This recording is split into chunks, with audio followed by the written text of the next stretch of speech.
ஒரு brokerage company கம்ப்ளீட்டா shut down ஆகுதுன்னா நம்ம பார்க்க வேண்டிய விஷயம் ஒண்ணே ஒண்ணுதான். அந்த ட்ரேடிங் அக்கவுண்ட்ல நம்மளோட ஃபோக்கஸ் இருக்கணும்.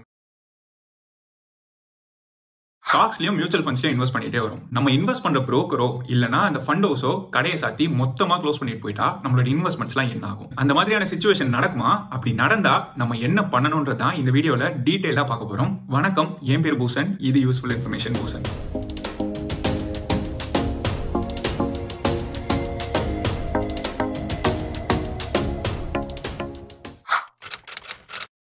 சரி, முதல் கேஸுக்கு வரும். நம்மளோட மியூச்சுவல் ஃபண்ட்ஸோ இல்ல ஸ்டாக்கையோ நம்ம இன்வெஸ்ட் பண்ணிட்டு இருக்க புரோக்கர், குரோவா இருக்கலாம், அப்ஸ்டாக்ஸா இருக்கலாம், ஏஞ்சல் ஒன்னா இருக்கலாம். இந்த புரோக்கர் யாராவது ஷட் டவுன் பண்ணிட்டு போறாங்க, அவங்களோட பிசினஸே கம்ப்ளீட்டா பேங்க்ரப்ட் ஆயிடுது, க்ளோஸ் பண்ணிட்டு போறாங்க. நம்மளோட ஸ்டாக்ஸும் நம்மளோட மியூச்சுவல் ஃபண்ட்ஸும் என்ன ஆகும்ன்றத முதல்ல பார்ப்போம். ஜெனரலா ஸ்டாக் மார்க்கெட்ல ஒரு ஸ்டாக் வாங்கணும்னா நமக்கு ஒரு ட்ரேடிங் அக்கௌண்ட்டும் ஒரு டிமேட் அக்கௌண்ட்டும் தேவை. இந்த ரெண்டுமே நம்ம ஓபன் பண்றதுக்கு க்ரோ, ஏஞ்சல் ஒன் இல்ல ஜீரோதா இந்த மாதிரியான புரோக்கர்ஸ் கிட்ட ரீச் அவுட் பண்ணுவோம். அவங்க கிட்ட நம்ம ரீச் அவுட் பண்ணும்போது அவங்க நம்மளுக்கு ரெண்டு விஷயம் ஓபன் பண்ணி கொடுப்பாங்க. ஒன்னு டிமேட் அக்கௌண்ட், இன்னொன்னு ட்ரேடிங் அக்கௌண்ட். டிமேட் அக்கௌண்ட்ன்றதுல தான் நம்மளோட ஸ்டாக்ஸ், பாண்ட்ஸ் இதெல்லாம் ஹோல்ட் ஆயிட்டு இருக்கும். இந்த ட்ரேடிங் அக்கௌண்ட்ன்றது அந்த brokerage பிளாட்ஃபார்மை நம்ம யூஸ் பண்றதுக்காக நமக்கு கிரியேட் பண்ணி கொடுக்கப்படும் ஒரு அக்கௌண்ட். இதுதான் ஜீரோதா, க்ரோ, அப்ஸ்டாக்ஸ் அவங்களோட ஓனர்ஷிப்ல இருக்கும். அந்த டிமேட் அக்கௌண்ட்டுக்கும் அந்த புரோக்கருக்கும் சம்பந்தமே கிடையாது. புரோக்கர் ஷட் டவுன் ஆகிறதுனால உங்களோட ஸ்டாக்ஸோ உங்களோட ஹோல்டிங்ஸோ எதுவுமே இம்பாக்ட் ஆயிருக்காது. அது தனியா ஒரு டிமேட் அக்கௌண்ட்ல இருக்கும். டிமேட் அப்படின்றது டிமெட்டீரியலைஸ்ட் ஃபார்ம். உங்களோட ஸ்டாக்ஸ் எல்லாத்தையும் டிஜிட்டல் ஃபார்மேட்ல ஹோல்ட் பண்ற ஒரு இடம் தான் டிமேட் அக்கௌண்ட். இதை ரெண்டு தனி டெபாசிட்டரிஸ் ஆஃபர் பண்ணுவாங்க. ஒன்னு சிடிஎஸ்எல், இன்னொன்னு என்டிஎஸ்எல். இது ரெண்டுமே மினிஸ்ட்ரி ஆஃப் அஃபேர்ஸால ஏற்படுத்தப்பட்ட ரெண்டு ஸ்டாக் ஹோல்டிங் டெபாசிட்டரிஸ். சோ இந்தியால யாரு ஸ்டாக் வாங்கி வித்தாலும் இந்த சிடிஎஸ்எல்யும் இந்த என்டிஎஸ்எல்யும் தான் உங்களோட ஸ்டாக் உங்களோட டிமேட் அக்கவுண்ட்ல ஹோல்ட் ஆயிட்டு இருக்கும். இப்போ உங்களோட புரோக்கர் ஜீரோதாவோ, க்ரோவோ, ஏஞ்சல் ஒன்னோ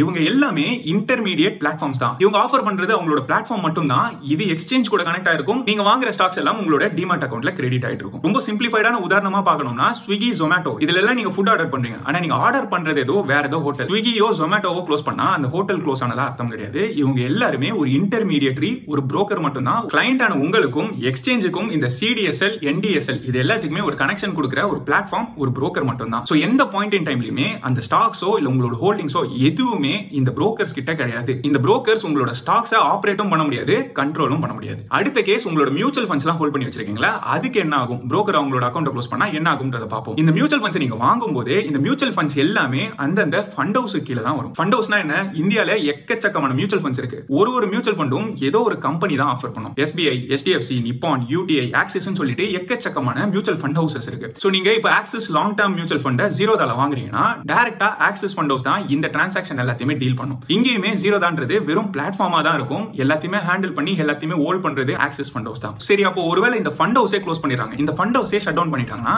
என்ன ஆகும்ன்றத பார்ப்போம். மோஸ்ட் ஆஃப் த கேசஸ்ல இந்த ஏஎம்சி ஷட் டவுன் ஆகுது இல்ல க்ளோஸ் ஆகுது எப்போ நடக்கும்னு பாத்தீங்கன்னா, ஒரு ஏஎம்சி இன்னொரு ஏஎம்சினால அக்வயர் பண்ணப்படும். அதாவது ஆக்சிஸ் ஃபண்ட் ஹவுஸ் இருக்குன்னு வச்சுக்கோங்க, அதை கோட்டக் ஃபண்ட் ஹவுஸ் வாங்கிடலாம்னு முடிவு பண்ணிடுறாங்கன்னா ஆக்சிஸ் ஃபண்ட் ஹவுஸ் அப்படின்ற ஒன்னு இல்லாம இனிமே எல்லாமே கோட்டக் ஃபண்ட் ஹவுஸா இருக்கும். இது கீழ இருக்க எல்லா மியூச்சுவல் ஃபண்ட்ஸுமே அதோட கண்ட்ரோல் வந்துரும். இல்லனா இன்னொரு சிச்சுவேஷன் நடக்கும். ஏற்கனவே ஒரு ஃபண்ட் ஹவுஸ் ஜாயிண்ட் வெஞ்சர் பார்ட்னர்ஷிப்ல இருந்ததுன்னு வச்சுக்கோங்க. உதாரணத்துக்கு சொல்லனா ரிலையன்ஸ் மியூச்சுவல் ஃபண்ட் ஒன்னு இருந்தது. இதுவும் நிப்பானும் ஜாயிண்ட் வெஞ்சர் பார்ட்னர்ஷிப்ல இருந்தாங்க. இதுல ரிலையன்ஸ் அந்த பிசினஸ்ல இருந்து போயிடுறேன்னு சொன்னதால நிப்பானே அதை ஃபுல்லா கம்ப்ளீட்டா டேக் ஓவர் பண்ணிட்டாங்க. இந்த சிச்சுவேஷன்ல என்ன ஆச்சுன்னு பாத்தீங்கன்னா, ரிலையன்ஸ் சொல்லிட்டு ட்ரேட் ஆயிட்டு இருந்த எல்லா மியூச்சுவல் ஃபண்ட்ஸுக்கும் நிப்பான் பேர் மாத்திட்டாங்க. ரிலையன்ஸ் ஸ்மால் கேப் இருந்தது, நிப்பான் ஸ்மால் கேப்பா மாறி இருக்கும். சோ இங்க பேர் மட்டும் மாத்திருப்பாங்க. அப்படி இல்லனா இன்னொரு சிச்சுவேஷன் வரும். இந்த ஃபண்ட் ஹவுஸ் இந்த பிசினஸே இன்னொரு ஃபண்ட் ஹவுஸ்க்கு வித்துட்டு போலாம். அப்படி இல்லனா ரெண்டு ஃபண்ட் ஹவுஸ் சேர்த்து ஒண்ணா மெர்ஜ் ஆயிருக்கலாம். இந்த மாதிரி சிச்சுவேஷன்ஸும் நிறைய முறை நடந்திருக்கு. இப்போ ரீசெண்டா நடந்ததுன்னு பாத்தீங்கன்னா, எல்என்டி ஃபண்ட் ஹவுஸை ஹெச்எஸ்பிசி கூட மெர்ஜர் பண்ணிட்டாங்க. எல்என்டில ஏதோ ஒரு ஃபண்ட்ல நீங்க இன்வெஸ்ட் பண்ணிருந்தீங்கன்னா அந்த ஃபண்டுக்கு பதிலா அதுக்கு ஈக்குவலண்டா ஹெச்எஸ்பிசில இருக்க ஒரு ஃபண்டுக்கு உங்களோட இன்வெஸ்ட்மென்ட், உங்களோட ஹோல்டிங்ஸ் எல்லாத்தையுமே ட்ரான்ஸ்ஃபர் பண்ணிருப்பாங்க. இந்த மாதிரியான சிச்சுவேஷன்ஸ்லாம் நடக்கும்போது இந்த மர்ஜரோ இல்ல க்ளோஸ் பண்றாங்களோ இல்ல ஃபண்ட் நேம் மாறுது, ஃபண்ட் கம்பெனி மாறுது, இந்த மாதிரி கைமாறுற சிச்சுவேஷன்ஸ்க்குலாம் இன்வெஸ்டர்ஸ்க்கு ஒரு ஆப்ஷன் கொடுப்பாங்க. இந்த ஃபண்ட் மர்ஜர் அனௌன்ஸ் பண்ண 30 நாளுக்குள்ள நீங்க அந்த ஃபண்ட்ல இருந்து வேணும்னா எக்ஸிட் பண்ணிக்கலாம் வித்அவுட் எக்ஸிட் லோட். எதனால இந்த ஆப்ஷன் கொடுக்குறாங்க? உதாரணத்துக்கு எல்என்டி எமர்ஜிங் பிசினஸ் ஃபண்ட் எடுத்துக்கோங்க. இதுல நான் இன்வெஸ்ட் பண்ணிட்டே வந்துட்டு இருந்தேன். திடீர்னு ஒரு நாள் என்னோட மியூச்சுவல் ஃபண்ட் ஆப் ஓபன் பண்ணி பாக்குறேன். அதுல எல்என்டி எமர்ஜிங் பிசினஸ் ஃபண்டே கிடையாது,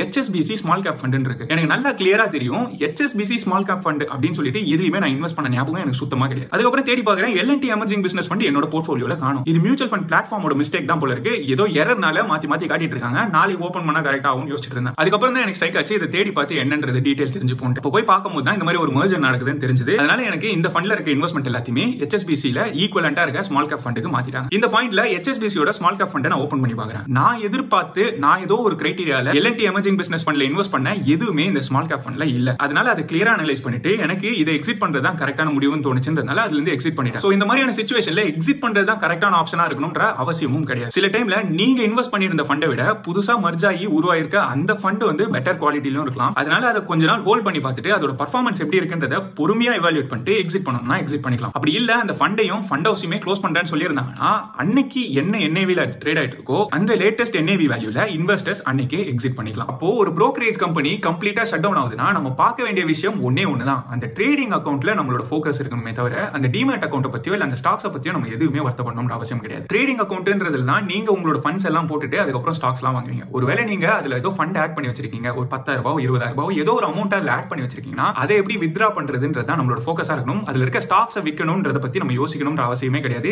ஏன்னா அது எல்லாமே டிமேட் ஃபார்ம்ல தான் இருக்கு. இன்னொரு ட்ரேடர் கிட்டயோ இல்ல இன்னொரு புரோக்கர் கிட்டயோ உங்களோட அக்கௌண்ட் ஓபன் பண்ணி இந்த டிமேட் அக்கௌண்ட் கூட அது லிங்க் பண்ணிக்கலாம். இல்லனா டிமேட் அக்கௌண்ட் ட்ரான்ஸ்ஃபர் கூட பண்ணிக்கலாம். உங்களோட ஸ்டாக்ஸும் யூனிட்ஸும் எல்லாமே அங்க சேஃபா இருக்கும். இல்ல அந்த ட்ரேடிங் அக்கவுண்ட்ல இருந்து நீங்க அந்த காசெல்லாம் வித்ரா பண்றதுக்கு மிஸ் பண்ணிட்டீங்கனாலும் செபி மூலமா இன்வெஸ்டர்ஸ் ப்ரொடெக்ஷன் ஃபண்ட்னு ஒன்னு இருக்கு. அதுல நீங்க கம்ப்ளைண்ட் ஃபைல் பண்ணலாம். அதுவும் 3 வருஷத்துக்குள்ள இந்த மாதிரி இன்சிடென்ட் நடந்து 3 வருஷத்துக்குள்ள நீங்க ஃபைல் பண்ணீங்கன்னா உங்களுக்கு செபி மூலமா அதையும் அட்ரஸ் பண்ணிடுவாங்க. சோ நம்ம கன்க்ளூட் பண்ணனும்னா brokerage ஷட் டவுன் ஆகும்போது உங்களோட ஸ்டாக்ஸ் எதுவுமே பாதிக்கப்படாது. ஏன்னா அது எல்லாமே டிமேட் அக்கவுண்ட்ல டிமேட்டீரியலைஸ்ட் ஃபார்ம்ல இருக்கு. ஒருவேளை நீங்க மியூச்சுவல் ஃபண்ட்ஸ் ஹோல்ட் பண்ணிருந்தீங்கன்னா அதுவுமே புரோக்கரோட கண்ட்ரோல்ல கிடையாது, எல்லாமே ஃபண்ட் ஹவுஸ் கண்ட்ரோல்ல இருக்கு. ஒருவேளை ஃபண்ட் ஹவுஸே க்ளோஸ் ஆச்சுன்னா என்ன பண்ணலாம், அந்த டேட்ல அந்த பாயிண்ட்ல என்ன NAV-ல இருக்கோ அந்த ஃபண்டை அந்த பாயிண்ட்ல நம்மளால வித்ரா பண்ணிக்க முடியும். முக்கியமா நம்ம ஞாபகத்துல வச்சுக்க வேண்டிய விஷயம் என்னன்னா, இந்த புரோக்கர்ன்றவங்களுக்கு நம்மளோட பணத்து மேலயும் இல்ல நம்ம ஸ்டாக்ஸ் மேலயுமே எந்த கண்ட்ரோலோ இல்ல எந்த பவரும் கிடையாது. அவங்க அதை ஹேண்டிலே பண்ண முடியாது. இந்த இன்ஃபர்மேஷன் உங்களுக்கு ஒருவேளை ரீஅஷூரிங்கா இருக்குன்னு ஃபீல் ஆச்சுன்னா இல்ல ஏதோ புதுசா கத்துக்கணும்னு தோணுச்சுன்னா இந்த வீடியோ லைக் பண்ணிடுங்க. இதெல்லாம் கேட்டதுக்கு அப்புறம் சரி ஸ்டாக் இல்ல மியூச்சுவல் ஃபண்ட்ல எதுலயா இன்வெஸ்ட் பண்ணலாம் யோசிச்சிட்டு இருக்கீங்க, எதுல இன்வெஸ்ட் பண்றதுன்னு புரியலனா இந்த வீடியோ கிளிக் பண்ணி பாருங்க. இந்த சேனல்ல investments, mutual funds, personal finance இத பத்தி நிறைய வீடியோஸ் போடுவோம். வாழ்க்கைக்கு உபயோகப்படுற மாதிரியான இதர டாபிக்ஸ்லயுமே நிறைய வீடியோஸ் போடப்படும். இது உங்களோட இன்ட்ரெஸ்டா இருந்ததுன்னா சப்ஸ்கிரைப் பண்ண மறக்காதீங்க. சப்ஸ்கிரைப் பட்டனுக்கு பக்கத்துல இருக்க பெல் ஐகானை கிளிக் பண்ணீங்கன்னா புது வீடியோஸோட நோட்டிபிகேஷன் உங்களுக்கு உடனே வந்து சேரும். நன்றி மக்களே.